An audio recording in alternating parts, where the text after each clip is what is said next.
Okay, question number 16. This, in my humble opinion, is the worst question in the packet.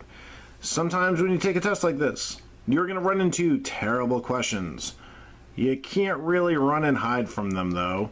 You kind of have to deal with them. So let's deal with this one. Lance bought N notebooks that cost 75 cents each and P pens that cost 55 cents each. A 6.25% sales tax will be applied to the total cost. Which expression represents the total amount Lance paid, including tax?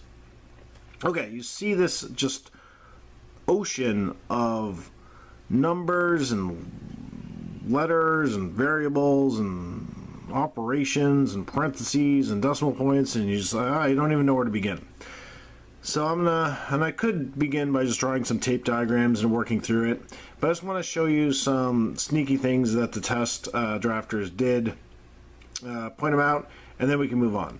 So here, in this distractor, it looks good, right? Because if you pay 100%, that's 1, and you pay 6.25%, that'd be 0.0, because you move the decimal place 2 points, right? 2 spaces. So that would be 625, so 1.0625. So that looks good for notebooks multiplied by 100% plus 6.25% times 75%. So that kind of looks good for notebooks. And this kind of looks good for pens. Well, look at that. Look at that. Look what they did. The very final variable is another N. It should be a P for pens, right? Because pens cost 55 cents. So that's just terrible. That's wrong, but it's really super sneaky. You got to be very precise when you read the answer choices, because if you just assume that one is N so the other is going to be P, you're going to run into a problem there. Okay, so that's sneaky. That's bad. Why would you ever add N plus P and then multiply it by that tax just once, right? That doesn't make any sense. You would never just add 10 notebooks and maybe 5 pens or 50 pens. You'd never just add them together, so it's not going to be A. Here again you have NN and NN.